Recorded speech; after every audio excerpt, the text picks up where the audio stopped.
Welcome to University of Maryland Extension, Farmer Resources for COVID-19 Response. Hello, my name is Sarah Potts and I am the Dairy and Beef Specialist with University of Maryland Extension.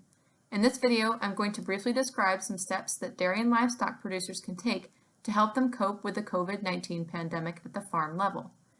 Now, you may have already implemented some of these practices on your farm, but it's always good to gather additional information which may highlight some areas that maybe you've overlooked or might need to improve. First off, I just wanted to point out that coronaviruses are not new to livestock production. The bovine coronavirus has been around for many years, and many producers do in fact vaccinate their animals to prevent this virus. In addition, the recent porcine epidemic diarrhea virus was also a coronavirus that caused substantial piglet mortality in the U.S. swine industry in 2013. I also wanted to point out that there is no sound scientific evidence that suggests that your cattle, pets, or other livestock can become infected or serve as vectors to transmit the virus that causes COVID-19. As many of you likely already know firsthand, the COVID pandemic has already had an astounding economic impact on agriculture, and these impacts will likely be felt for months to come. However, the Department of Homeland Security has deemed that those involved in food service and agriculture are essential. As such, these businesses should continue to operate and their workforces continue to report to work. Although this means that farms and their workforces should continue to function in order to produce and supply food to the nation, it does not mean that it should operate on a business-as-usual basis. There are several prevention and preparation strategies that should be implemented on the farm to protect both the workforce as well as the business. I'm going to go over all of these in more detail in the next few slides.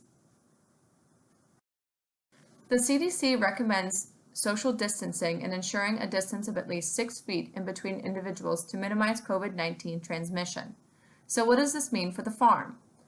We recommend that farms postpone face-to-face meetings and establish alternative forms of communication such as texting, group chats, FaceTime, Zoom, WebEx, etc. When performing on-farm tasks, producers should also adhere to social distancing recommendations. Now, I realize that when working with animals, it may not sometimes be possible or safe to practice social distancing, but this recommendation should be followed wherever possible on the farm. When travel is required, it is recommended to travel in separate vehicles unless a distance of 6 feet can be achieved within the same vehicle. Producers should also ensure that all of their workers understand and adhere to the social distancing policy. The CDC also recommends regular disinfection of surfaces, especially high-touch surfaces like doorknobs, steering wheels, light switches, cell phones, and computers. Other areas to consider on the farm include places where outside personnel come into contact, like the milk hauler, the feed truck driver, etc., as well as common worker areas like bathrooms and break rooms.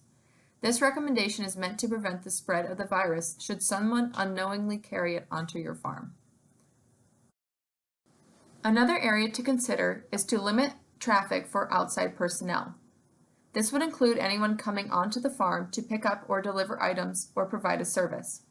Producers should modify protocols for essential services such as milk pickups, feed delivery, veterinary care, etc., in order to minimize contact. For supply deliveries, this might mean having an alternative drop-off location where there is no contact with on-farm personnel.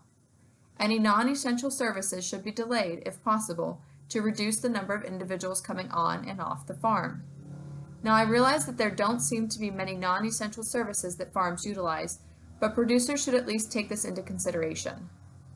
Producers should also not allow farm tours or visitors to come onto the farm. With kids home from school, you may be getting calls or messages from your local community about bringing kids onto the farm for an educational visit, but that is not a good idea at this time. We recommend telling those folks that you'd be willing to accommodate them after the COVID crisis is over. Producers should also work to limit off-farm travel for themselves as well as their workforce as much as possible. Off-farm travel should only be pursued if it is for an essential reason, such as obtaining supplies, food, or medical care for themselves, their families, or their animals. When producers or farm workers do go out, they should adhere to social distancing guidelines and avoid touching their face and clean their hands with soap and water as soon as possible afterward. If washing your hands is not an option, hand sanitizer can be used, but you should still wash your hands as soon as you can. I like to tell folks to keep a bottle of hand sanitizer in their truck and get into the habit of using it each time they get in. When out and about, it's also important to avoid touching high-touch surfaces like doorknobs, checkout counters, etc. as much as possible. The last part of prevention is self-care. Dairy and livestock producers are often so busy looking after their businesses and their animals that they often forget to care for themselves.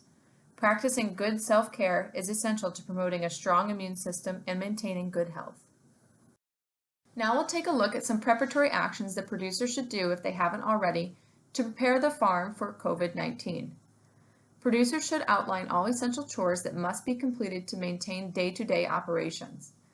For dairy and livestock producers, these chores include feeding, watering, and milking animals, maintaining a clean housing environment, tending to manure management needs, and health and breeding management.